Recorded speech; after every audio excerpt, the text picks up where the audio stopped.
o que estudar para Android e como estudar para Android se eu for iniciante. Eu devo começar já estudando Java e XML ou eu devo ir direto para Kotlin com Compose? Me orienta, Ricardo. Hoje eu vou tirar essas dúvidas. Fala pessoal, sejam muito bem-vindos aqui a mais um vídeo do canal. A ideia para esse vídeo surgiu de um comentário de um inscrito que está fazendo transição de carreira e ele me perguntou se ele está transicionando de carreira. Ele vem da parte web, da parte back-end, já sabia um pouquinho de Java, estava transicionando e queria saber se ele deveria começar já a aprender Kotlin com Compose ou se ele deveria aprender Java e XML. Então eu pensei, tá, em vez de eu responder isso apenas no privado para ele, eu vou trazer isso aqui para o canal, porque pode ser que outras pessoas, outros iniciantes tenham a mesma dúvida, a mesma pergunta e não saibam por onde começar e principalmente como começar, certo? Então aqui eu quero te dar essa orientação para facilitar a tua entrada aqui na área de tecnologia da informação, na área de programação, especificamente para Android. Quais são os pontos que nós vamos bater nesse vídeo de hoje? Nós vamos olhar, devo aprender Java e XML primeiro? Devo aprender Kotlin ou Compose primeiro? Devo estudar o que? Como estudar? E vou comentar rapidamente como foi que eu comecei, para você ver que dá para se começar, é fácil e não tem mistério nenhum, não tem bicho de sete cabeças. Vamos para o ponto número 1. Esse inscrito, ele me relatou que ele já conhecia um pouquinho de Java, que estava desenvolvendo alguma coisa usando Java e XML, mas ele queria saber se ele deveria esquecer isso aí e pular diretamente em Kotlin com Compose. Minha sugestão é, se você já tem uma noção de Java, aí eu sugiro fortemente você começar por aí e criar alguns projetozinhos básicos, simples, com XML também. Por que que eu digo isso? Porque existem muitos projetos por aí afora, legados, projetos legados, onde você vai esbarrar nisso aí. Os projetos com Kotlin, que são 100% Kotlin, Compose, esses são poucos, são os novos que estão começando agora e aí a turma já começa nisso daí. Java e XML, você vai encontrar muito por aí afora, vai ter muito projeto legado, então eu sugiro você não fugir disso aí. Como você faz para estudar isso aí direcionado, E como você vai aprender isso aí, eu vou te mostrar no ponto 4, mas relaxa aqui. De antemão, fica a dica. Eu sugiro fortemente você começar assim com Java e com XML, porque você vai ver muitos projetos por aí afora e aí você vai ficar perdido quando você encontrar um projeto assim, certo? Primeiro porque você não vai conhecer a língua, embora seja muito parecida com Kotlin, ela é um pouquinho diferente, sim, é mais verbosa, tem outros lances, outras coisas, E o XML também traz outros desafios, São mais coisas que você tem que escrever, mais código, e aí se você não souber isso aí e já começar com Kotlin Compose, você vai se sentir totalmente perdido, certo? Você vai dizer, meu Deus, como é que faz isso? Você não vai entender. Ponto número 2. Devo aprender Kotlin e Compose? Sim, mas depois que você já tiver passado por essa fase de Java com XML. Você pode até fazer isso em paralelo, se você tem muito tempo disponível. Você cria os projetozinhos, 2 projetos separados, e o que você implementar em Java e XML, você implementa em Kotlin com Compose também. Então sim, você deve aprender Kotlin com Compose também, mas você não pode deixar de lado Java e XML, porque isso também é um pedaço muito grande desse bolo aí, que representa o desenvolvimento para a plataforma Android. Então você tem que estar minimamente familiarizado com esse tipo de desenvolvimento. Então eu sugiro você estudar os dois em paralelo. Ponto número 3. Isso aqui é o importante, que é onde muita gente se perde, porque o nosso mundo de programação, ele é cheio de buzzword, ele é cheio de modismo, cheio de padrões de projeto, cheio disso e daquilo outro, e você acaba se perdendo. É uma onda muito grande que vem em cima de você, e se você não focar, você não souber estudar e o que estudar, você vai em algum momento ter aquela sensação que você está estudando e nunca tem fim, não aprende, não vai para frente. E aí eu quero meio que te dar um caminho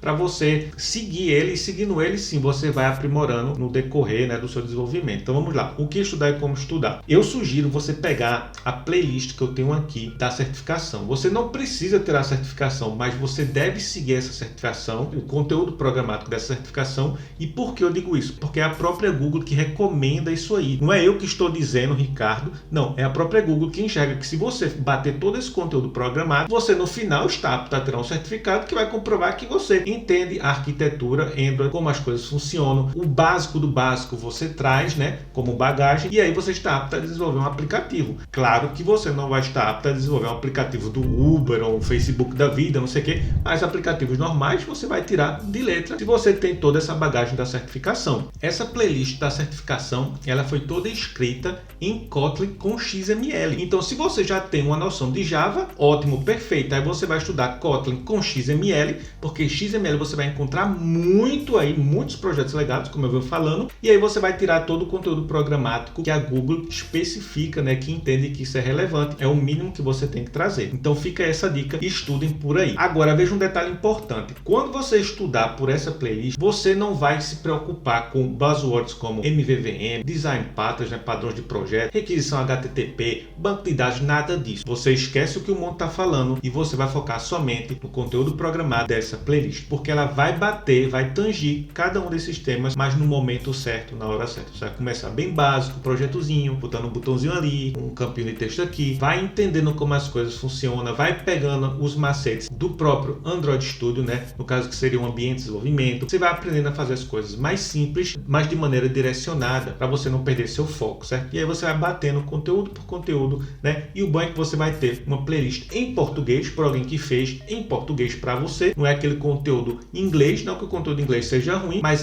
a gente tem muito conteúdo em inglês e pouco conteúdo da língua portuguesa. Então eu tô trazendo isso aqui para você, bem mastigadinho, o conteúdo programático inteiro, tá? Na época que eu desenvolvi. Vai estar aqui, vou deixar os cards aqui também na descrição do vídeo, então fique à vontade.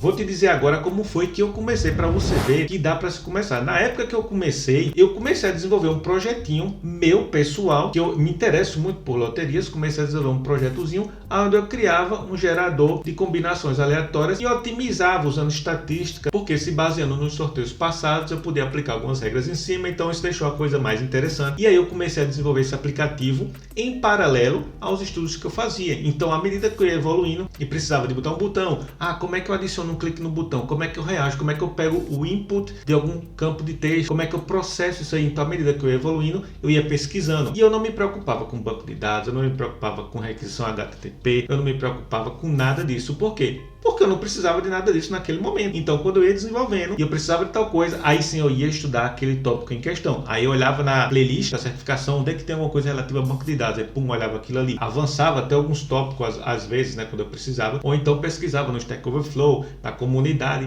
ia tentando desenvolver isso aí, até que eu terminei esse aplicativo. Foi um dos aplicativos que até hoje eu tenho o maior orgulho, porque eu fiz ele de A a Z sozinho, em forma autodidata, e foi muito prazeroso para mim, porque era um projeto do meu interesse, então eu tinha um interesse naquilo. Então se você tiver um projetinho desse, perfeito, aí você segue por essa linha. Se você não tiver nenhum projetinho, aí você segue pela playlist, que vai ser muito mais fácil, vai ser direcionada. Aí quando você terminar essa playlist, aí sim, você vai ter conceitos básicos, você vai, né, entender como a maioria das coisas funcionam, o que é um broadcast receiver, como é que adiciona um listener, um observer, você vai entender o MVVM, você vai ter implementado um banco de dados, você vai ter implementado preferências, settings, enfim, tudo que é aquela certificação especifica como necessário, né, para você poder tirar a certificação. Embora você não vá tirar a certificação, porque além dela ser cara, né, geralmente ela fica obsoleta muito rápido, ela expira depois de 2 anos e as coisas alteram muito rápido. A Google principalmente é mestre nisso, ela publica uma coisa hoje, quando é amanhã a coisa já está deprecada. Então vai ser bom para os estudos e aí você vai ter a base. Aí sim, depois disso você muda o foco totalmente para Kotlin e Compose. Aí você mete o pau em Compose para você realmente aprender Compose. E aí pronto, você aprendendo Compose, você vai estar apto a desenvolver um aplicativo mais moderno, com uma tecnologia mais moderna. E aí sim, daí diante você começa a se preocupar com requisição HTTP, padrões de projeto, MVVM, um dos concorrentes do MVVM, aí tem um MVP, que é bom você conhecer também, são conceitos de programação. Aí você vai aprendendo essas outras coisas, mas isso depois que você passar dessa base. Então isso é muito importante, por quê? Porque isso vai te dar o foco, vai te dar o direcionamento para que você possa iniciar aqui na nossa área de programação de maneira suave, de maneira assim, sem aquela pressão toda, sem ter aquela sensação que você está segurando um peso muito grande, que é tanta coisa que você tem que saber ao mesmo tempo, que você pensa que tem que saber ao mesmo tempo, quando na verdade você não tem que saber isso ao mesmo tempo. Se der tempo, em 3, 4, 5 meses, você vai ter passado por isso aí facilmente. Eu, por exemplo, quando eu quero uma coisa, eu foco, eu consigo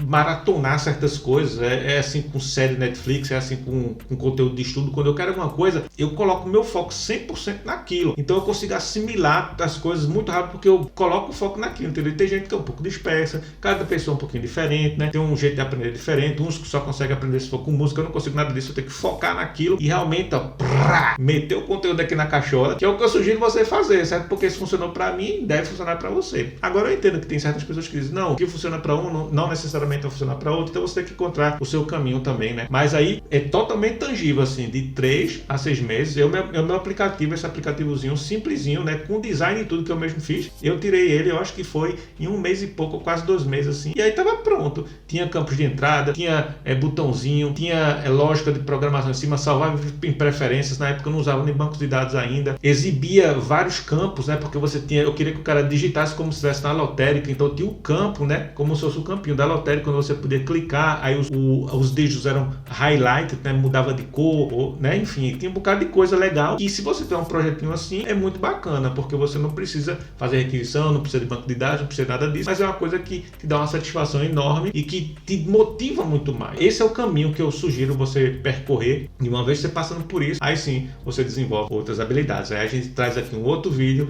né, explicando como você se desenvolver daí pra frente. Mas se você está iniciando, esse é o caminho. Espero que você tenha gostado desse vídeo, te ajudado, e eu te vejo no próximo vídeo. Fui!